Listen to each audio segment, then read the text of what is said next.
நம்ம சுட சுட கீரை கூட்டு பாருங்க ஃப்ரெண்ட். ஆஹா ஆஹா, வெந்தயம் கீரை கூட்டு சூடாக சூடாக இறக்கி பூண்டில் போட்டுட்டு சூப்பராக இருக்க பாருங்க.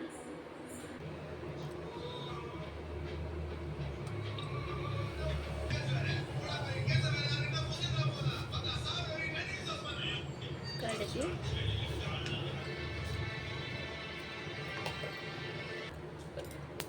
கடுகு நல்லா பொரிச்சிட்டு இப்போ அதில் உளுந்தை போட்டுடலாம். ஜீரகம் கூட போடலாம், நான் ஜீரகம் போடலாம். நீங்கள் ஜீரகம் வேணும்னா ஜீரகம் போடுங்க. உளுந்து நல்லா பொரியட்டும்.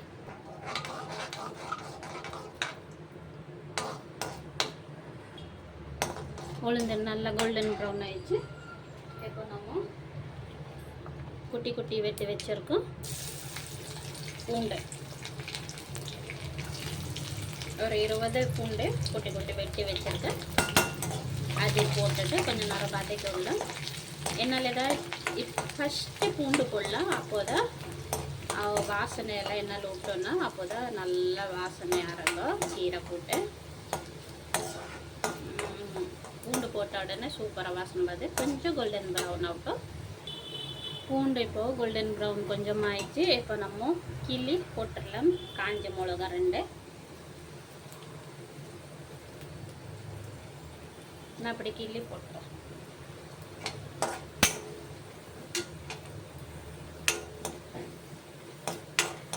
நல்லா வதக்கிச்சு. இப்போ நம்ம வெங்காயம் போட்டுடலாம். சின்ன வெங்காயம் இருக்குன்னா உங்ககிட்ட கண்டிப்பாக சின்ன வெங்காயம் குட்டி குட்டியாக வெட்டிட்டு போடுங்க. நான் பெரிய வெங்காயம் தான் போடுறேன், ஏன்னா சின்ன வெங்காயம் என்கிட்ட இல்லை, காலி ஆகிட்டு. சின்ன வெங்காயம் போட்டு அதே சூப்பராக டேஸ்ட்டாக இருக்கும். இது கூட நல்லா தான் டேஸ்ட்டாக இருக்கும்.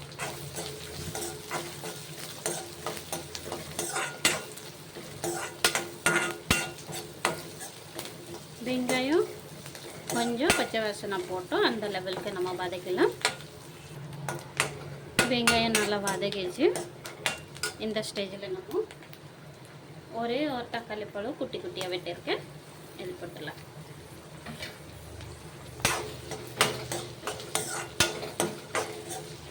தக்காளி போட்டோன்னா அதுக்கே நம்ம கொஞ்சமாக உப்பு போட்டுடலாம். அப்போ தான் தக்காளி சீக்கிரமாக வதக்கும். பார்த்து போடுங்க, ஏன்னா பருப்பு வேக வச்சப்போதே நான் உப்பு போட்டிருக்கேன். அதுக்கு நான் இதில் கொஞ்சமாக உப்பு போட்டிருக்கேன். நீங்கள் பருப்பு வேக வைக்க போதே உப்பு எல்லாம் போடலன்னா அப்போ பார்த்து எவ்வளோ கூட்டுக்கு எவ்வளோ உப்பு வேணும் அதை போட்டுக்கலாம். தக்காளி நல்லா மசாயிட்டோம். தக்காளி நல்லா மிக்ஸ் ஆகிடுச்சு. இப்போ நம்ம சில்லி பவுடர் போடலாம். காரத்துக்கு சில்லி பவுடர் நான் 2 டீஸ்பூன் வெறும் மிளகாத்தூள் போட்டுறேன், 2 டீஸ்பூன். அப்புறமா 2 டீஸ்பூன் தனியாத்தூள்.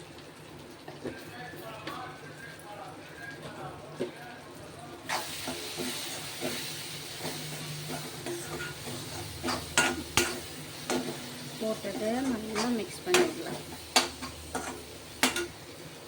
பெருங்காயம் கொஞ்சம் போடலாம், என்னால் நம்ம பெருங்காயம் போடலாம். இப்போ போட்டுட்டேன் பெருங்காயம்.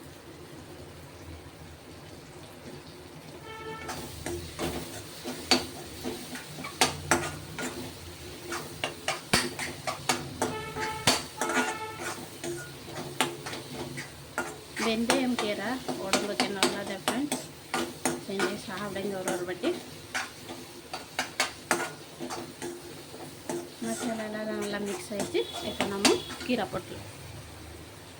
நல்லா கழுவிட்ட வச்சக்க பாருங்க, கட் பண்ணிவிட்டு நல்லா கழுவிட்ட வச்சப்போ போட்டுலாம்.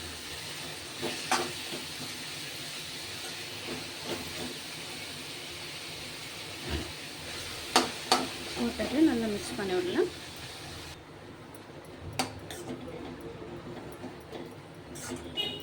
எவ்வளோ கீரை வாங்கினா கூட இப்போ வதக்கிடுச்சுன்னா கொஞ்சமாக இட பாருங்கள்.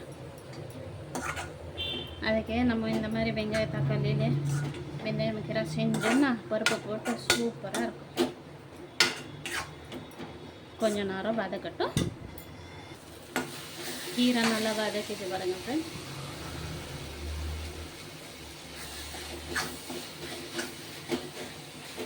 பாருங்க, நம்ம இந்த மாதிரி கூட சாப்பிட்லாம், சூப்பராக இருக்கும். வெங்காய தக்காளியில் இந்த மாதிரி செஞ்சுட்டு நம்ம இந்த மாதிரி கூட சாப்பிட்லாம், டேஸ்ட்டாக இருக்கும். நம்ம கூட்டு செய்கிறோன்னா அது கீரை குழம்பு கூட்டு செய்யலாம் சொல்ல, கீரை குழம்பு சொல்ல, அதுக்கு நம்ம பருப்பு போடலாம்.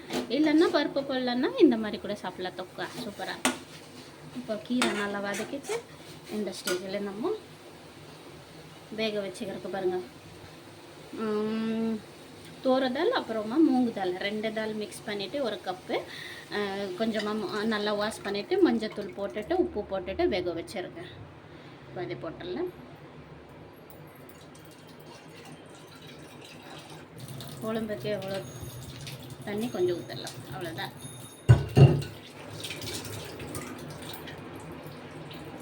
இப்போ நம்ம நல்லா மிக்ஸ் பண்ணி விடலாம்.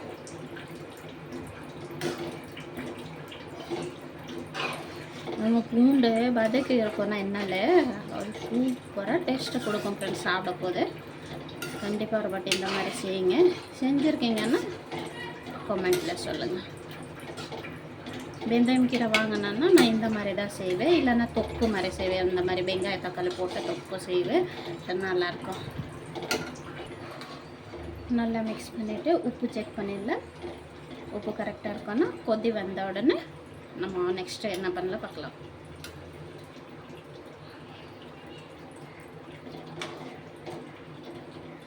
உப்பு கொஞ்சம் கம்மியாக இருக்கு, நான் போடுறேன். உப்பு எனக்கு கொஞ்சம் கம்மியாக இருக்குது, அதுக்கு நான் போடுறேன். உங்களுக்கு கரெக்டாக இருக்கணும், அவ்வளோதான். கொதி வரட்டும், அப்புறமா நம்ம நெக்ஸ்ட்டு பார்க்கலாம். இப்போ நல்லா கொதி வந்துச்சு பாருங்கள் ஃப்ரெண்ட்ஸ். பாருங்கள், கரெக்டாக இருக்குது. ரொம்ப தண்ணியாக இல்லை, ரொம்ப திக்காக இல்லை. ஏன்னா ஆறி போய் அது திக்காகிடும். அதுக்கு நல்லா இந்த ஸ்டேஜில் கொதி வந்துச்சு, நல்லா கலக்கி விட்டுட்டு நம்ம கரம் மசாலா கொஞ்சம் போடலாம். தெரியுதா இல்லை தெரியுது? கரம் மசாலா கொஞ்சம், கரம் மசாலா கொஞ்சமாக ஒரு 1/4 டீஸ்பூன் போட்டுடலாம் கரம் மசாலா. அப்போ அது அந்த வாசனை கூட சூப்பராக இருக்கும். கீரை கூட்டு சாப்பிட மாதிரி, கீரை குழம்பு சாப்பிட மாதிரி தோணாது ஃப்ரெண்ட்ஸ், சூப்பராக இருக்கும். கரம் மசாலா போட்டுட்டு கொஞ்சம் நேரம் கொதிக்க விட்டுட்டோன்னா நம்ம சுடு சுடு கீரை கூட்டு ரெடி. பாருங்கள், பூண்டெல்லாம் இந்த மாதிரி சாப்பிட போகுது, ஆஹா டேஸ்ட்டாக இருக்கும். கொஞ்சம் கொதிக்கட்டும். நல்லா கொதி வந்துச்சு, நம்ம கீரை கூட்டு ரெடி ஆகிடுச்சு ஃப்ரெண்ட்ஸ். இப்போ ஸ்டவ் ஆஃப் பண்ணிடலாம். கொஞ்ச நேரத்துக்கு அப்புறமா நான் காட்டுறேன் எப்படி இருக்குது கீரை கூட்டு. நம்ம சுடு சுடு கீரை கூட்டு பாருங்கள் ஃப்ரெண்ட். ஆஹா ஆஹா, வெந்தயம் கீரை கூட்டு சூடாக இறக்கி பூண்டெல்லாம் போட்டுட்டு சூப்பராக இருக்க பாருங்கள்.